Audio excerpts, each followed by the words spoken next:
I'll be honest. If I'd have had this interview Tuesday or Monday after the selection show, it'd probably been a little bit different because I had every intention of having a go at the NCAA for sending us back down here. And then my wife says to me, would you rather not have won in the tournament? She's way smarter than me.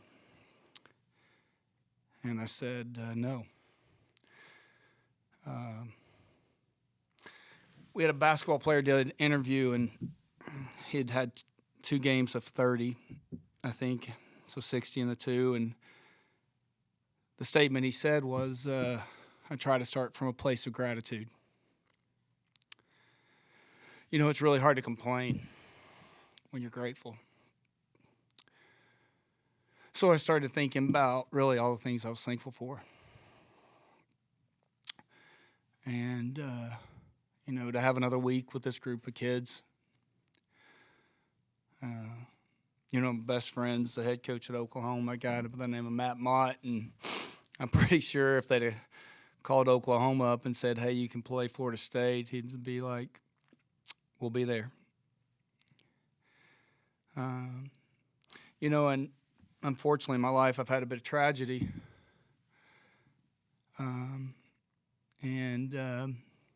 What I know is if the worst thing that ever happens to me or my players is the NCAA sends us to Tallahassee, which in all honesty seems a bit unjust. You know, outside of playing the Seminoles, we've advanced twice, lost in penalties and lost in double overtime, and for a mid-major, I think a lot of people would be pretty thankful for that. So, yeah, sometimes you have to be thankful for things you wish that wouldn't have happened. So do I wish we'd have got sent someplace else? I do. But am I thankful that we got to do this against a team that I think is really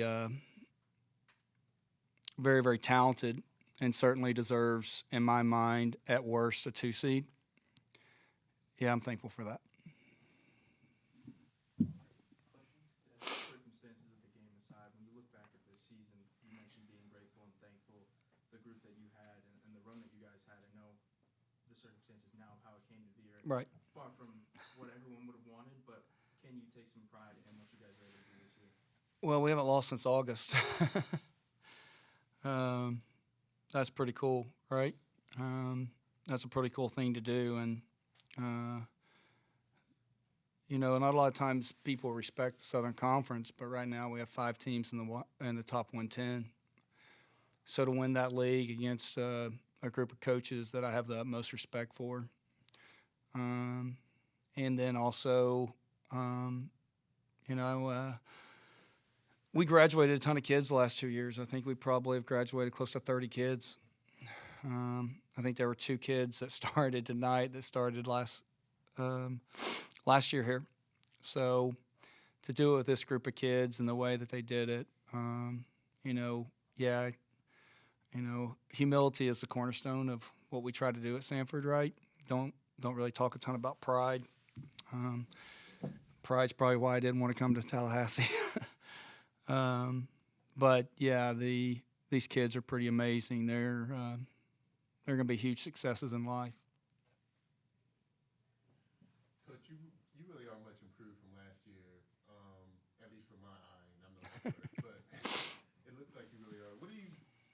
How do you think you've made the most strides from, you know, the improvement in your team and your program as the time's gone on? Well, you know, if I do my math right, and we come back here next year, it's 2-0, and then the next year it's 0-0. By year 3, we should probably win, right?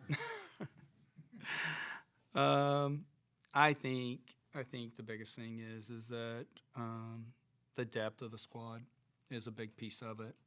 I think the athleticism of our group is, you know, I mean, I don't know that you're finding much more of an athletic team than Florida State. I mean, Jordan is exceptional, right? I mean, she's, in my mind, when she comes out of college, she'll be the one that everybody wants to sign in the league. And then the other piece of it, I would say is, it's always been this way at Samford, in my opinion. The strength of the team is the group. And this was just an amazing group to work with. The way that they cared for one another, were willing to go fight for one another. You know, I made a mistake when I came down here last year. Right, we've never sat in forever, whether we played Notre Dame, and we did that last year when we came here. And you know, you can't really be something that you're not, right? And our kids are the type that want to go attack and get after it. And I think you saw that on display tonight for sure. You know, when you're coaching the group and you see your entire team in their half, does that give you pause to worry with the athletes they have? Yeah, but I thought our kids did pretty great. So looking on to like next season, Yeah. How do you want to where do you see like the program in 2026, and what do you want to do to like build on this season? Well, I mean, you know, we had some ties that we'd like to have over, right?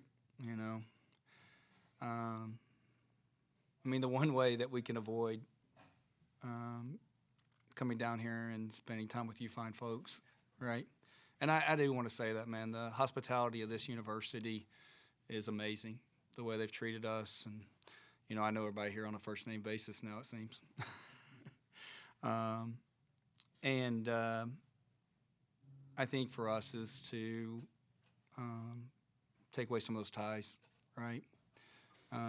Because, I mean, to be honest, it'd be pretty sweet to be seated, right? And we finished 47 in the RPI. If you look at us historically, we're right around being a top 50 program in the country, right? I think when I got to Samford, we were about 285. So I think, you know, with kids that are coming here, I mean, the next step for us is to be a top 30 team. And I know this group will do the things that's necessary in the off season, put in the sweat equity that it takes to do that. All right, thanks, Coach. Appreciate you guys. All right.